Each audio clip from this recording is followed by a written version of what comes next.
Who's your emergency contact? Who should we notify in the case of death? Welcome to the USP. It's been my life for the last 2.5 decades. Here, I'm just here to entertain you, share your story and my experience on what it was like being sent to federal prison for 26 years. You know, coming from Utah, we're a small state as far as gangs, as far as recognition, as far as all these things are considered. We're not known. Every yard you go to, you're gonna hit a California yard or you're gonna hit a Texas yard. The California yard, as far as the Mexican go, are Sereños and Paisas. The Black Hand runs those yards. If you hit a Texas yard, they got Texas MA, TS, and Norteños.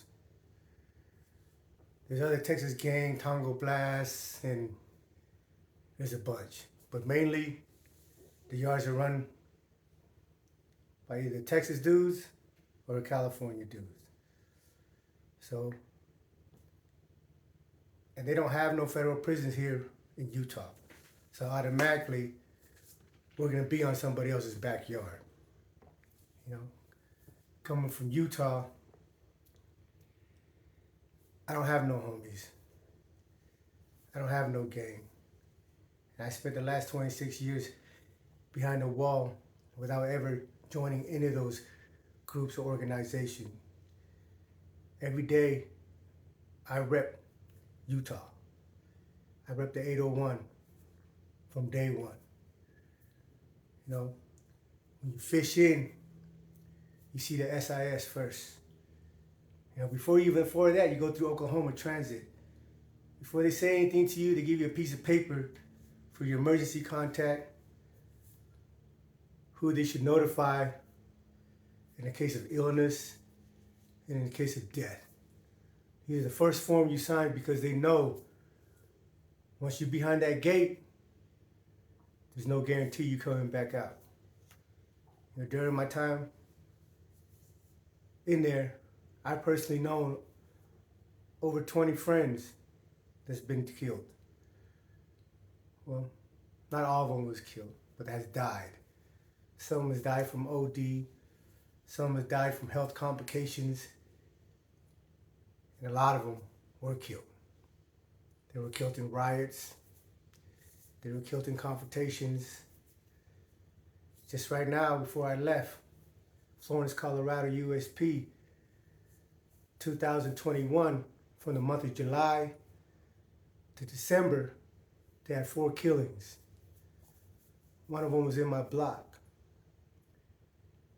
They locked me up under investigation. I'm on my way home, but they locked me up under investigation for homicide. Not that I had anything to do with it, but because somehow they felt I knew those individuals and they just threw me in the box and swept me out. But let's take you all the way back to Lompoc, 2001, getting off the bus, going into the tank, being interviewed. You know, before you even go to prison, sitting in the county jail, you hear all the stories. You know, you got people coming back, but you've seen the movies growing up, but part of you like, man, does that stuff really happen? But then part of you is like, man, what if that stuff does really happen? Like, how are you gonna survive this? You know, I don't care who you are, man. I don't care how hard you think you are. I don't care how tough you think you are. I don't care how many homies you got. You can't tell me there's not a sense of apprehension, nervousness, or even scared. Because you get close behind you, that's it. That's a wrap, man. Your connection to the outside world is over with. You know. My case is bank robbery, armed bank robbery. And while I was waiting to be sentenced for armed bank robbery, I ended up knocking out a guard, taking his keys, and opening a cell door to one of my homeboy because we were gonna go down the hallway. You know, we gangbanging. This is what it is. There's no place in the cell. There's no place in prison that you're safe. You can be locked up in a cell. You can be in the shoe. Guards can be escorting you back and forth. When someone's trying to get you, they're gonna get you. And they're gonna get you every time. You know. So when I come through having that assault on a federal officer, every prison I go to, they always try to put me in a trick bag. They always try to put me in a situation where I'll get fucked off. But you know, at the end of the day, we're all men. We're not just out there to hurt each other. When we come across real dudes, we're gonna recognize each other. And if you're someone that got respect coming, they'll respect you. And me being me, I'm 5'5", maybe 5'6", 140 pounds. So my appearance is not intimidating. I wear glasses. And I'm happy-go-lucky. I don't have no beef with nobody. I just want to do my time. But people aren't going to allow you to do your time unless you insist on doing your time the way you want to. And the first situation came up, I made sure I was known that I'm going to do my time my way. Didn't matter who was on the yard. Didn't matter how many people they got. I've been by myself the whole time. The relationships I created in there was just from the people that I've met, from the men I've met. And you have politics. When you come in, it gets divided by gangs first. You's a Crip, you go with the Crips. You's a Blood, you go with the Bloods. You're a GD, skinhead, so on and so forth. After the gangs, it gets split into racial. Blacks, whites, Mexicans, we're considered Asian Islanders. The natives have their own car. Natives American have their own car. Then after that, it gets broke down into region. Utah, Chicago, California, whatever. There's alliance upon alliance upon alliance because when shit jump off, no one is safe. Don't matter if you're affiliated with this guy or that guy. If a riot jumps off between a Mexican dude and a black dude, every Mexican and every black dude is getting it. And no one's going to be waiting around to be a victim. So, in my case, if I see one of the Asians or Islanders getting into it with another race, I'm not going to wait to ask questions about what's going on, who's in the wrong, who's in the right. We can figure all that out once the smoke is cleared. No. And I'm not sitting waiting around to see if whoever is going to come and do something. I'm going to turn around, find someone that looks like the one that one of the Asian Islanders is fighting with and get him. I don't have no personal beef with him, but that's the rules. If you don't, when the smoke clears, then your own homie's going to get you. There's no bystanders, homie. Everybody's frontline soldiers. And if you're not a frontline soldier, then you're going to have a hard time there. You're not going to be able to keep anything. You're not going to be able to do anything. And it's only a matter of time before you start sucking dick and getting fucked. That's just what it is. I know it's kind of harsh, but that's the reality that I lived in for the last 25 years. And if you're joining this program, this is what you're going to hear. You're going to hear the raw, unedited truth about what happens behind these walls in the USP.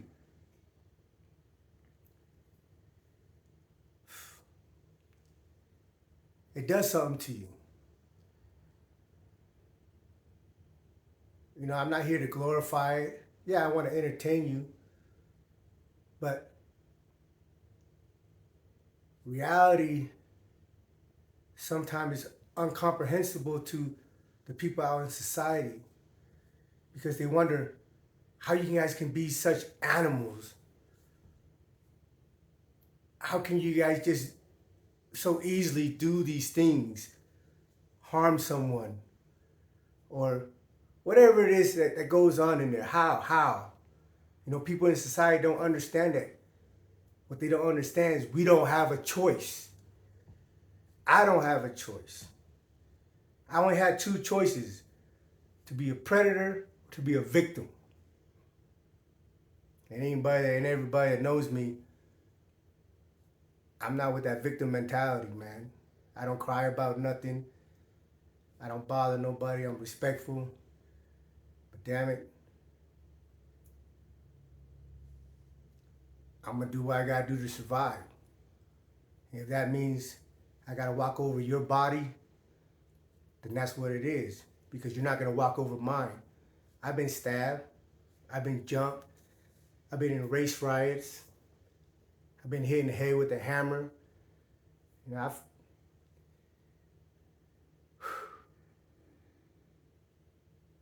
almost caught a couple bodies. These are things I'm proud of. But this is the environment that I've been in. And yeah, it takes a toll on your soul.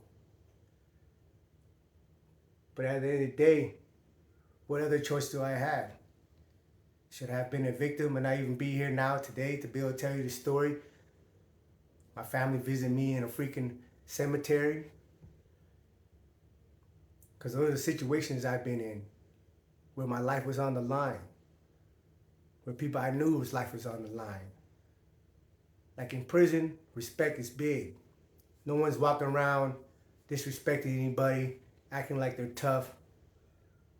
But when shit drops, you better go. Because if not, you end up in a bag, man. And I've seen it. I've seen dudes put their hands up. Man, I ain't got nothing to do with that. And the people coming at them didn't give a fuck. So instead of fighting back, they just got stabbed up and murked with their hands up.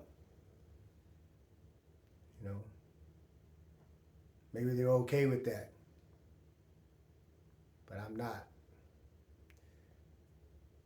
I was determined to make it. I was determined to survive the sentence I got. And I knew being by myself, coming from here, from Utah, that I had to be a little extra. When you're in an environment full of monsters, the only way you can survive is to be a monster yourself. Maybe in the future and down the road, I can set that part of me aside. But for the last 2.5 decades, that monster is what kept me alive.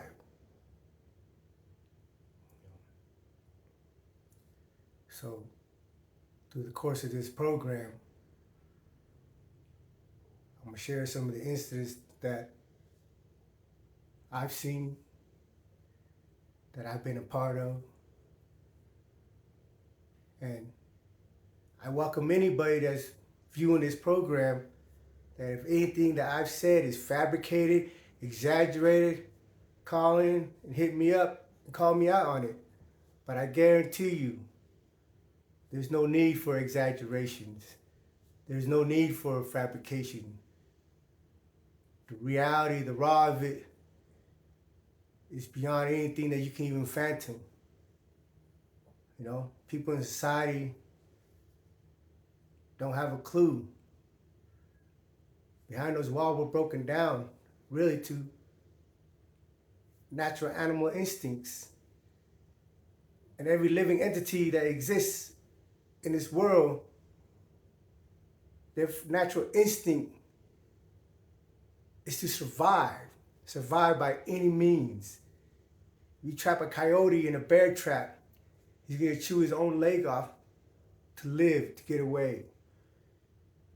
So if you put me in an environment where I either kill somebody or be killed, what do you think I'm gonna do? I'm still here. So obviously, I chose the former.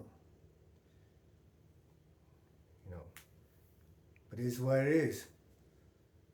Welcome to the USP. Stay tuned for the next episode.